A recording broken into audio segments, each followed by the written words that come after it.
Welcome to the arrivals at the end of leg 3 of the Ocean Race Europe, and it is now the turn of the Austrian Ocean Race project in the VO65 class to essentially wrap up the finishes that we've been seeing in the VO65s. They are right next to the line. Abby Ehler is here with me, and Abby, there's a reason as to why we've waited till the last minute to go live and start bringing some pictures, because for this boat, it really has been an agonising drift to the finish line. Yeah, I mean, we can see from the pictures now that this is not a finish that you would like to see yourself in your vision of finishing a long leg. It's been a cruel finish for these boats coming in, and I think it just comes down to the time of day where we're seeing such a difference between the land breeze from the evening and the sea breeze starting to build, and this is obviously just a bit of a shutdown between the two breezes. So we are starting to see more of a build in the sea breeze, which is now why we're seeing more of a downwind course compared to the upwind finishes that we've seen before. So yeah, a cruel finish, but yeah, they're just inches away here. Yeah, unfortunately for the Austrian Ocean Race project, they were never really going to be able to change the outcome with about 12 hours to go.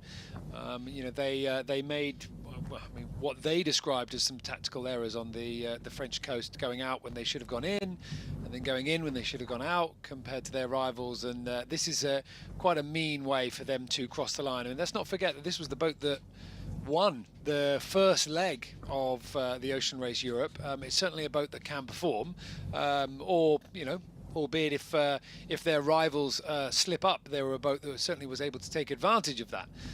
But now, as they cross the line, there's very little ceremony when basically it has just been a case of willing the boat forward. And Abby, as we just pull out and we can see the finish line there, that is the Austrian Ocean Race project going through. You were talking about the wind changing direction, and look at that, the blue flag on the committee boat.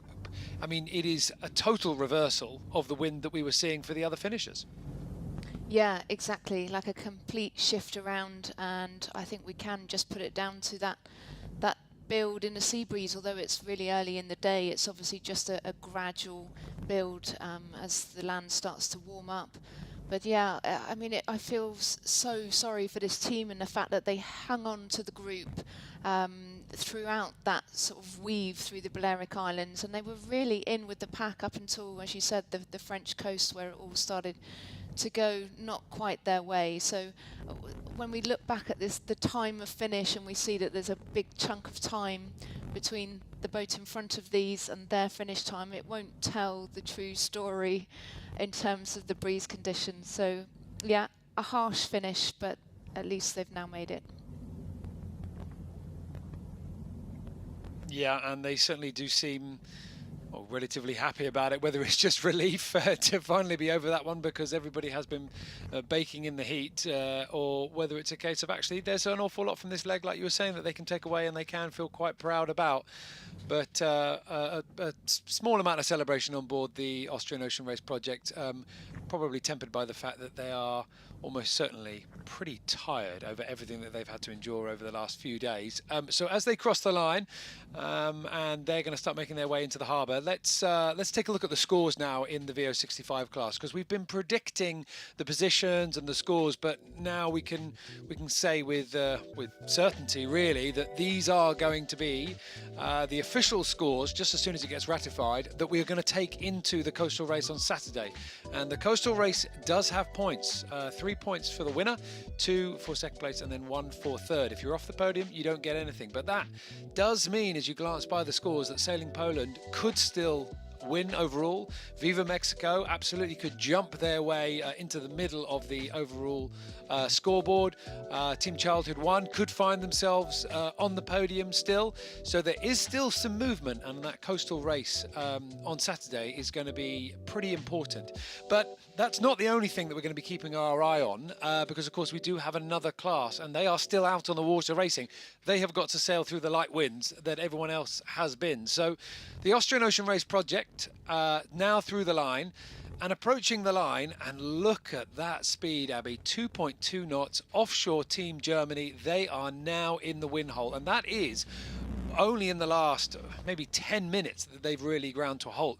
Behind them, the other IMOCAs, it was looking like quite a close pack, but now as they sort of have tacked to go towards the finish line, it's sort of strung out a little bit. Coram looks like they're going to be at the back, or at least for now. Bureau Valet in front of them, and then 11th Hour losing out to Linked Out. So Abby, I mean, potentially still some drama to be had in the IMOCA 60s.